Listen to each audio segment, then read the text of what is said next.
Resist much, obey little. Once unquestioning obedience, once fully enslaved.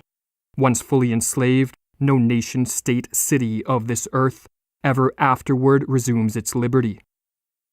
These were the words of caution which the great poet Walter Whitman offered to his fellow Americans. For Whitman recognized that crucial to a free and flourishing society are men and women who are willing to question and even resist authority when necessary. But today, very few of us live by the ideal espoused by Whitman. Rather, blind obedience is the norm. We have become populations of sheep, easily to be herded into the chains of tyranny. But what has led those of us in the West to largely shun the advice of Whitman? In this video, we will examine two institutions that have played an integral role in the breeding of a passive citizenry: the compulsory state-run education system, which in North America is called the public school system, and the mainstream media. Public schooling is viewed as one of the shining lights of the modern Western world.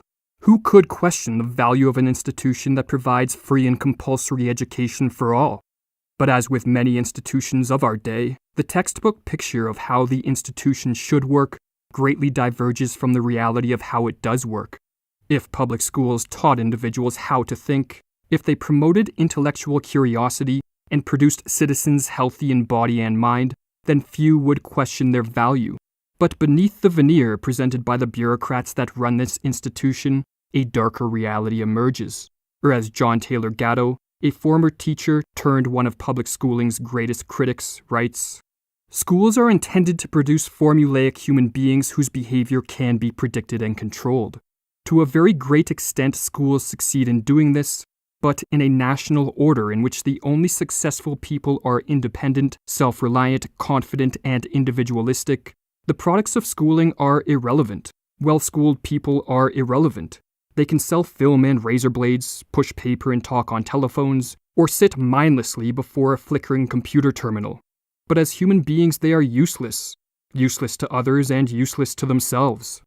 Noam Chomsky echoed this sentiment, writing in his book Understanding Power, "Given the external power structure of the society in which they function, the institutional role of the schools, for the most part, is just to train people for obedience and conformity, and to make them controllable and indoctrinated." To some this may sound like heresy, but a study of history reveals that this was the intention from the very start. The state-run school systems in the West were modeled off the factory style of education first introduced in Prussia in the early 1700s.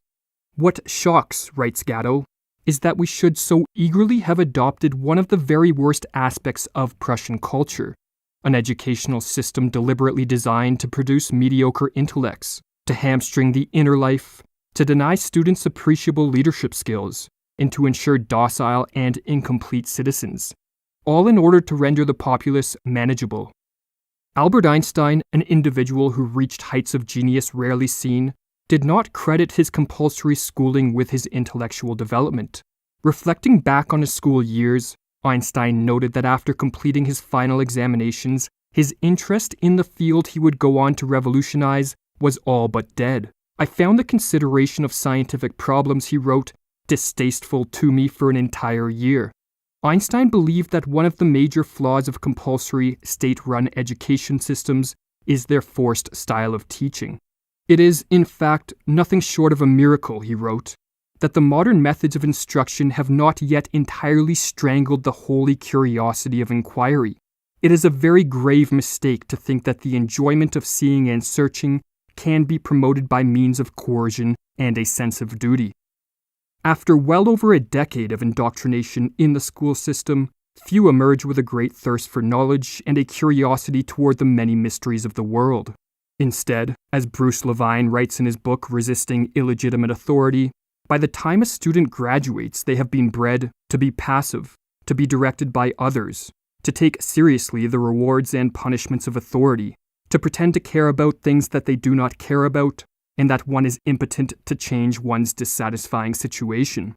But if our schooling cannot be relied upon to generate the critical and curious minds needed to protect a society from the actions of corrupted authorities, can the mainstream media play this role? While there has been an increasing skepticism toward this institution in recent years, Distaste and distrust toward the mainstream media has a long history. "I have given up newspapers," wrote Thomas Jefferson, "in exchange for Tacitus and Thucydides, for Newton and Euclid, and I find myself much the happier." Nietzsche, one of the most intellectually free and curious minds of history, was also no fan of the mainstream media. "Sick are they always. They vomit their bile and call it a newspaper." Richard Weaver, a professor at the University of Chicago in the first half of the 20th century, found it ironic that while we have freed ourselves from the earth-centered view of the cosmos, we have all the while dove headlong into an illusory view of the world created by the mainstream media. And while Weaver focuses on newspapers in the following passage, as they were the dominant medium of his day, his words are even more applicable today, where modern technology offers far better tools for the manipulation of the masses. A great point is sometimes made of the fact that modern man no longer sees above his head a revolving dome with fixed stars. True enough, but he sees something similar when he looks at his daily newspaper. The newspaper is a man-made cosmos of the world of events around us at the time.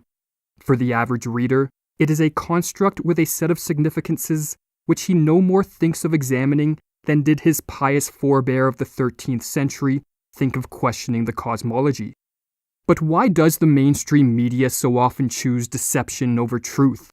Noam Chomsky, in his book Media Control, suggests that, like many politicians, the mainstream media is dominated by individuals who adhere to an elitist ideology. The 20th century journalist Walter Lippmann epitomized this view, calling the masses the bewildered herd, and suggesting that one of the main functions of the media is to put this herd in its proper place as passive spectators, not active participants, in the organization of a society. Or as Chomsky explains, this elitist ideology is built on the notion that the mass of the public are just too stupid to be able to understand things. If they try to participate in managing their own affairs, they're just going to cause trouble. Therefore, it would be immoral and improper to permit them to do this. We have to tame the bewildered herd, not allow the bewildered herd to rage and trample and destroy things. For those of us who are not among the self-anointed elite, the question arises as to whether the controlling of the bewildered herd is done in order to promote a prosperous and flourishing society, or merely to maintain certain institutional structures which favor the elites to the detriment of society at large. This open question only reinforces the need for a more skeptical attitude toward the authority figures of our day. We need, in other words, more anti-authoritarians. It must be stressed that an anti-authoritarian is not someone who, in place of a passive acceptance of authority, adopts a passive rejection of all authority. Many institutions and authority figures serve a beneficial purpose and therefore should be accepted. But anti-authoritarians recognize that consensus does not mean truth, that power corrupts, that people lie, and that some institutions, in the words of Chomsky, have no moral justification. They are just there in order to preserve certain structures of power and domination. Recognizing these undeniable facts, the anti-authoritarian is willing to look at all authority figures with a healthy dose of skepticism, and potentially even resist their commands if such authority proves corrupt and harmful to the well-being of a society. Or as Henry David Thoreau wrote, "If the machine of government is of such a nature that it requires you to be the agent of injustice to another, then, I say, break the law." But should we fear a world with more anti-authoritarians?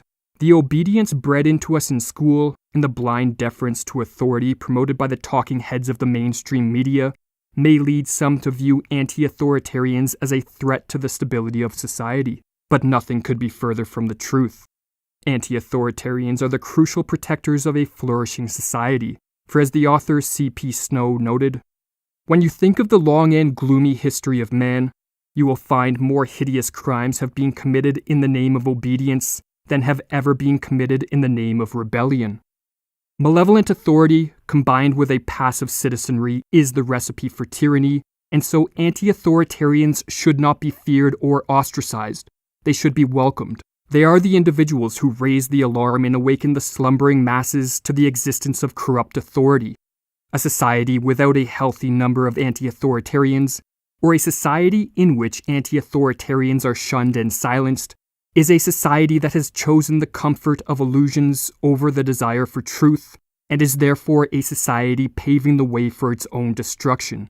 Or as the 18th century French philosopher Voltaire cautioned, so long as the people do not care to exercise their freedom, those who wish to tyrannize will do so. For tyrants are active and ardent, and will devote themselves in the name of any number of gods, religious or otherwise, to put shackles upon sleeping men.